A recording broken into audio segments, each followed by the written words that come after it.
Welcome, everybody, to this week's podcast episode for the Financial Freedom Podcast. I'm your host, Dr. Christopher Liu. And as you know, we talk about 4 different types of freedom: time, financial, location, health freedom.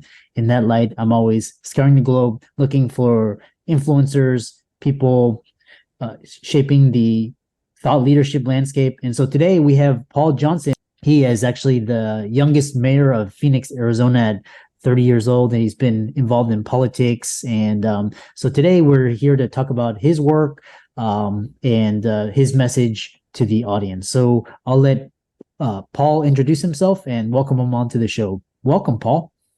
Thank you, Chris. I appreciate you having me here today. Yeah, you actually have a very interesting background. You went through, politics, and you wrote a book, and now you're on podcast. So tell us, the audience, more about yourself, your background, and we'll go from there. Sure. So, let me start with what I'm doing today, and then I'll kind of back into it. I own a business. Well, I co-own a business, co-founded a business called Redirect Health. We're a national platform to help employers put together self-insurance plans. We have somewhere around, I think, 300 providers actually working for us, and we're deeply involved in the healthcare space. For a long time, however, I've been also actively engaged in politics. I became mayor of the city of Phoenix when I was 29 years old. I've run a number of presidential campaigns, none of them that have been successful, but I helped in General Wesley Clark's campaign and Paul Tsongas and Gary Hart's and others over the years. By the way, I'm a registered independent. The election that I won was a nonpartisan election, or the elections that I won were nonpartisan city elections. But for the last 3 years, my partner and I have really been working on these big divisions that exist in America. My partner's name is Dr. Emily Baschet. She's a psychologist. She has a background in terrorism. She does evaluations on terrorists. She's also, her family was persecuted in Iraq. They had to leave. They're Jewish. They had to leave because of the Ba'ath Party, and Saddam Hussein and his group not only terrorized, tortured them, but murdered her family members.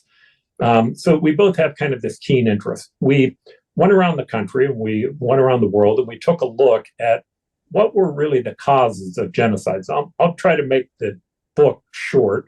The thesis of it was that you have these horrific events that end up taking place. I remember one of the stories was a story of the genocide that happened in Bosnia. General Wesley Clark had been there, so I've just interviewed a number of people who were engaged in it. But one of them were a set of our troops were coming up to a trench, and we knew that they were burying people inside of trenches in mass graves.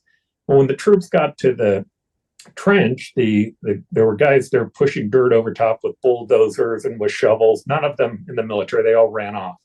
When the military got up to the trench, there were literally people in the trench still crying. They were burying them alive. The question becomes, how does that happen? How do average people get engaged in that type of a process?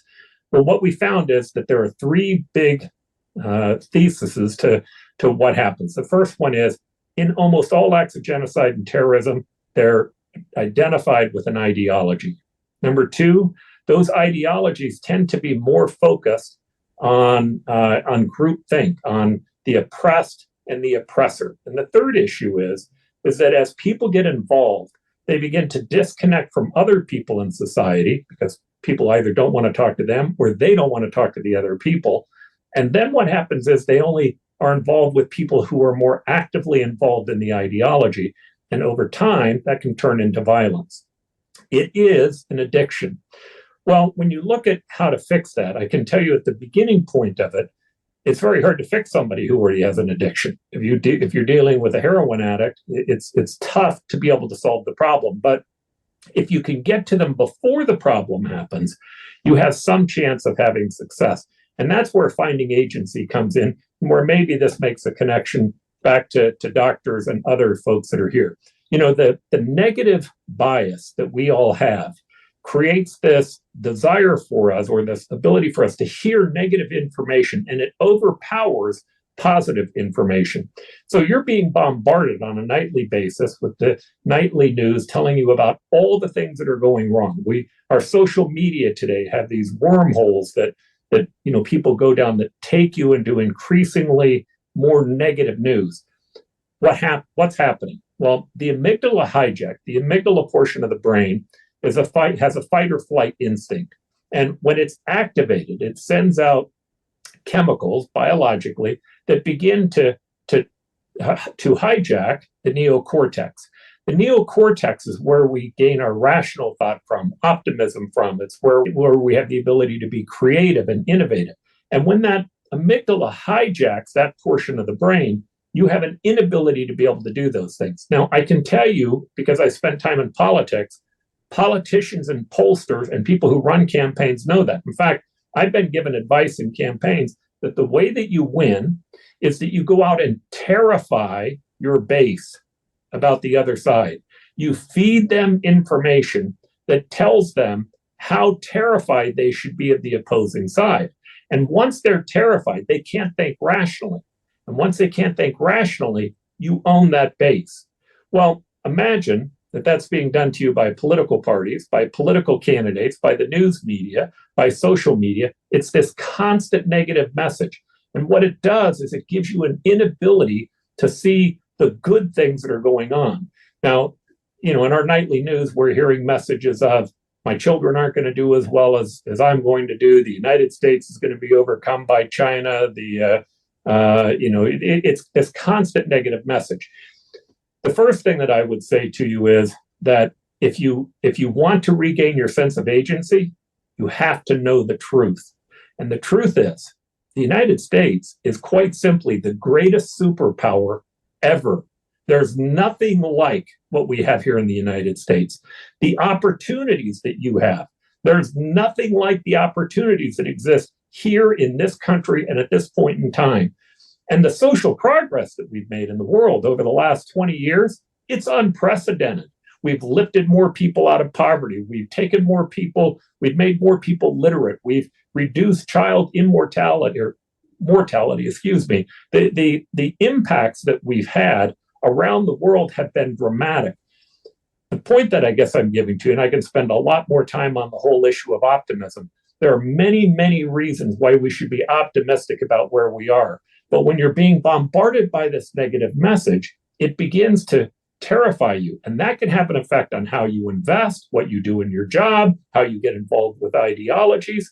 That knowing the truth becomes one of the simple, most important things that we can do to make certain that we have our sense of agency and that we can do the things that we ought to be able to do as a human being. Yeah, very interesting thoughts. And, what's interesting is, looking at it. Tying this into, I love tying things together, for example, with your background and, your thoughts, synergy between entrepreneurship and, moving forward and progress. What are your thoughts on that? Well, again, I spent a lot of time in government. I think government plays an important role. But let me start with this. But I've seen great things that government has done. We've during the time that I was there and since, they built roads and dams. We built out schools and police departments. There are a great many functions that they provide. We've even gone to the moon. The single greatest thing our government ever did was in the very beginning when it empowered the individual over itself. The whole idea of the Constitution is a document that is based upon the moral precepts laid out in the Declaration of Independence. Those two documents are connected. And that concept that we hold these truths to be self-evident, that all men are created equal and were endowed upon by certain inalienable rights. That was saying that we as individuals are worthy of dignity. In fact, if you look back at it historically, Martin Luther, who was a Protestant, said that you didn't need a church to interpret what it was that your views were. And I guess he was a Catholic because at that time there weren't any Protestants, but nonetheless, he became the father of the Protestant religion.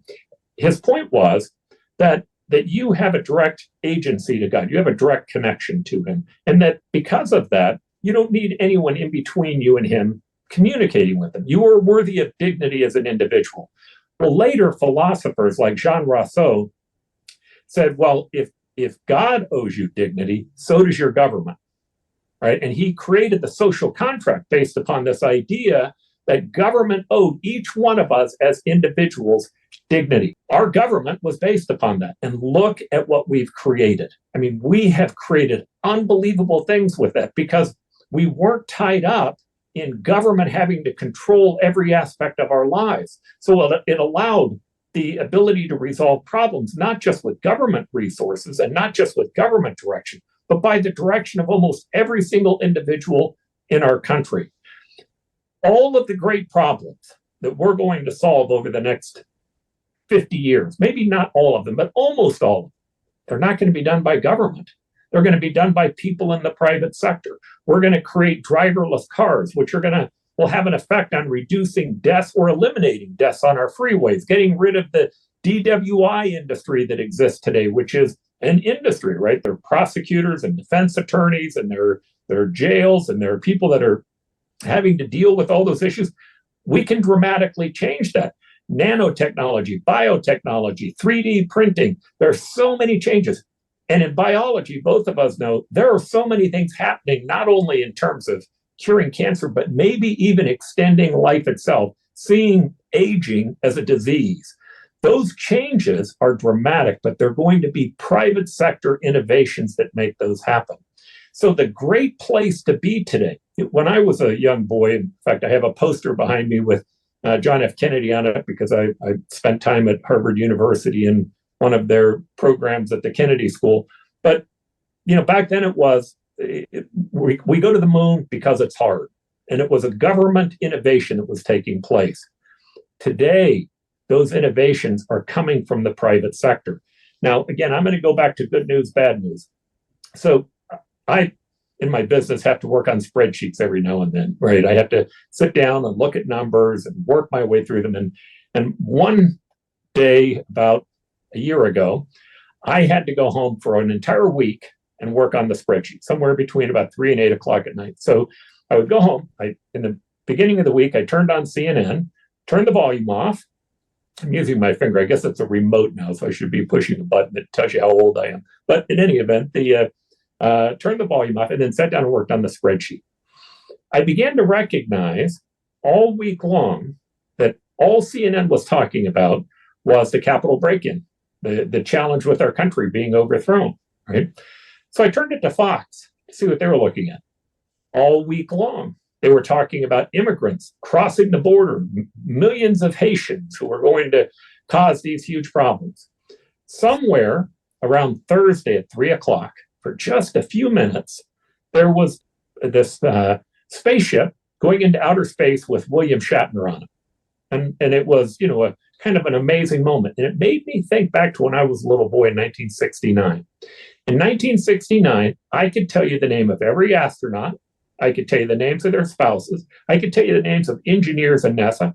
I watched the takeoff of the Apollo spacecraft that was going to the moon. I listened to the countdown. I watched the space capsule flip around in space. And then I watched them land and return. It was an incredible moment of pride in the United States. And our channels all focused on it. Well, in meeting with some CNN reporters, I asked the question, whose job is it to promote optimism in America? And he said, Mayor, that's really politicians' jobs. Well, listen to that story, right? That here William Shatner is going into space with one of two groups where the private sector is commercializing space. And we gave it almost no time, almost zero.